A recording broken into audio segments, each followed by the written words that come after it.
رات کے اس وقت جب آفندی حویلی کے آدھے سے زیادہ لوگ اپنے کمروں میں آرام کر رہے تھے، اس وقت کچن میں ایک الگ ہی طوفان آیا ہوا تھا۔ کچن میں موجود عبیرہ شاہ اپنے سیاہ گھنگریالے بالوں کو جوڑے کی شکل میں لپیٹے، آستینے کونیوں تک چڑھائے ایک باؤل میں انڈے پھینکنے میں مصروف تھی۔ تمام ملازماؤں کو اس نے بھیج دیا تھا کیونکہ یہ آرام کا وقت تھا۔ قدرت بھی یہ لاکھ منع کرنے پر بھی عبیرہ نے انہیں اس بات کی تسلی کروائی تھی کہ وہ بیکنگ کے بعد پورا کچن مکمل طور پر صاف کر دے گی اور انہیں صبح کوئی پریشانی نہیں ہوگی۔ عفیفہ بیگم کبھی بھی عبیرہ کو کچن میں داخل ہونے نہیں دیتی تھیں، کیونکہ ان کے مطابق عبیرہ ابھی بھی چھوٹی تھی اور وہ جو کام کرنے کھڑی ہوتی وہ کام ہی خراب ہو جاتا تھا۔ کچن عفیفہ بیگم کے لیے ایک اہم جگہ تھی جس سے پورے حویلی کے لوگوں کی صحت کا معاملہ جڑا تھا، اسی لیے عفیفہ بیگم کچن میں صرف مخصوص لوگوں کو ہی کام کرنے کی اجازت دیتی تھی۔ عبیرہ آج بڑے دنوں بعد قدرت بھی سے ضد کر کر کچن میں داخل ہوئی تھی۔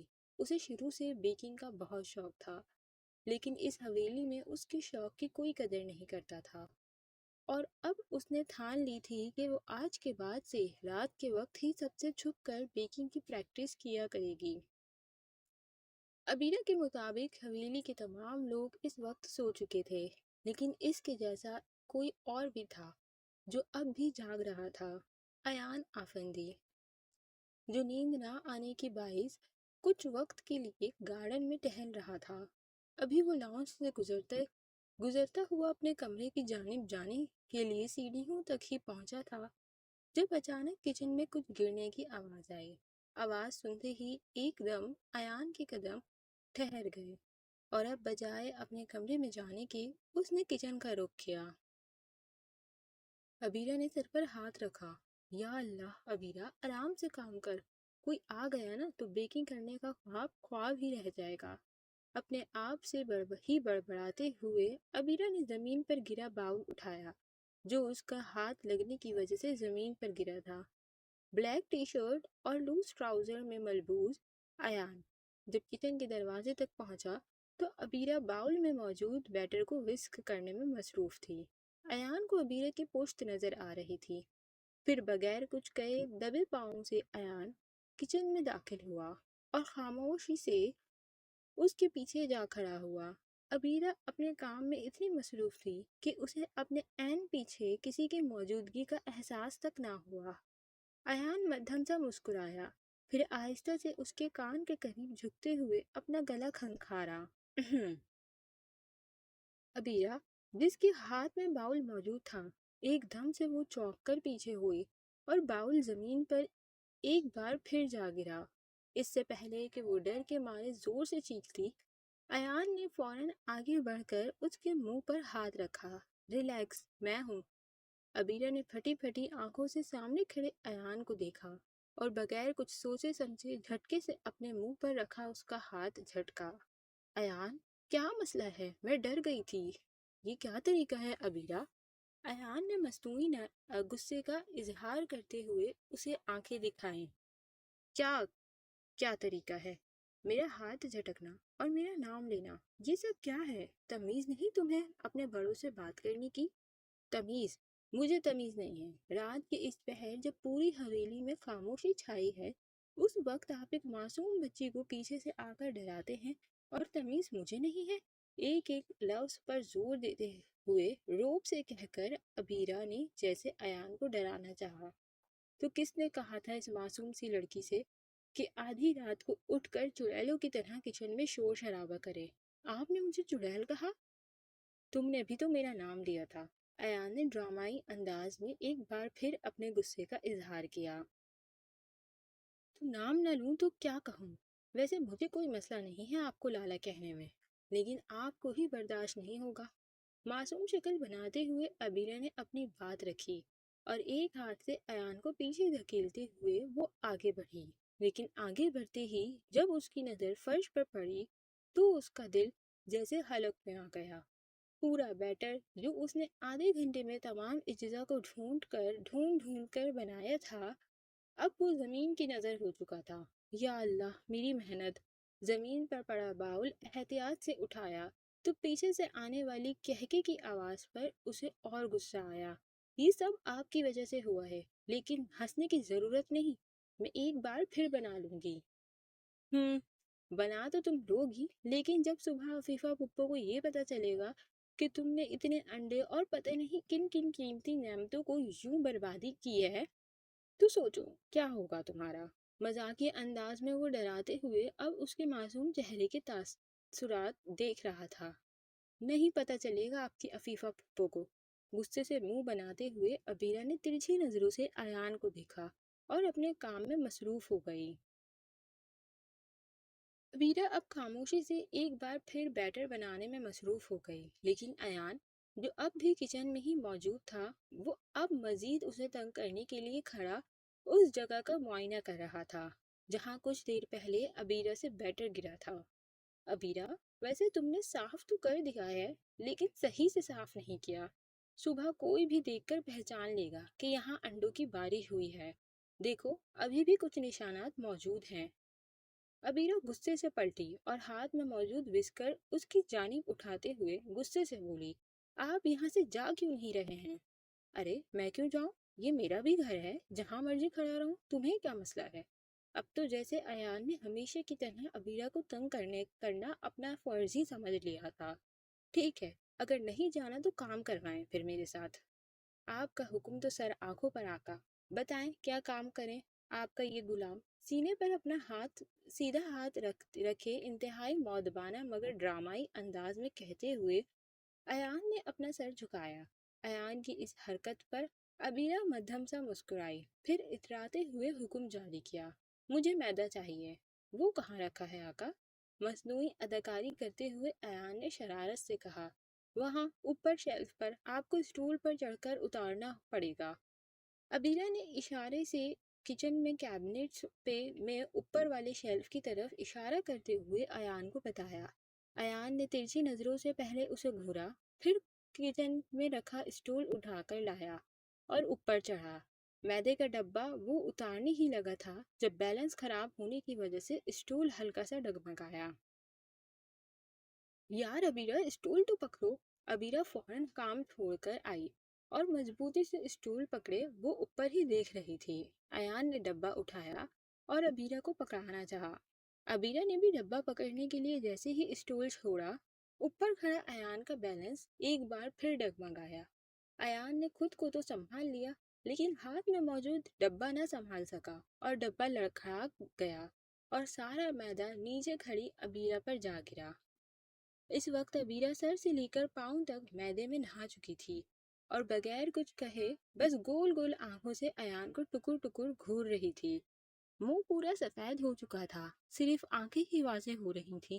ایان فوراً نیچے اترا اور ڈرتے ڈرتے اس کے بالوں پر نرمی سے ہاتھ پھیرتے ہوئے میدہ صاف کرنا شروع کیا۔ کوئی بات نہیں عبیرہ، بس میدہ ہی تو ہے، صاف ہو جائے گا۔ ایان کا یہ کہنا تھا کہ عبیرہ نے پاس ہی موجود پڑا چاقو اٹھایا۔ کچن کے بیچ کاؤنٹر کے ارد گرد دگنوں گول گول چکر کاٹ رہے تھے۔ عبیرہ کے ہاتھ میں چاقو تھا اور بیچارہ ایان اس سے بچتے ہوئے دور جا رہا تھا۔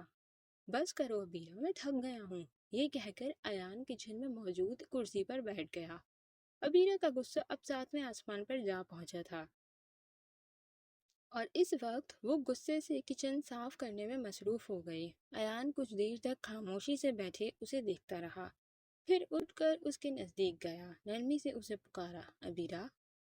عبیرہ نے اس کی آواز سنتے ہوئے بھی اسے اگنور کرنا چاہا۔ اگلے ہی لمحے ایان نے جھٹکے سے اسے کھینچتے ہوئے اپنے نزدیک کیا، نرمی سے اس کا چہرہ صاف کرنا شروع کیا۔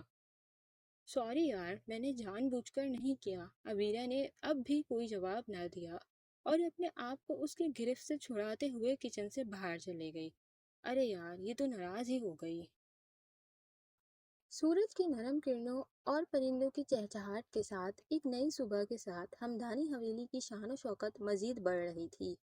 کھانے کی میز پر ہمدانی خاندان کے تمام فرد خوش و خرم اور چہروں پر تازگی لیے بیٹھے ناشتہ کرنے میں مصروف تھے جب داجی نے گلا کھنکھارتے ہوئے اپنی بات کا آغاز کیا۔ کبیر، جی داجی،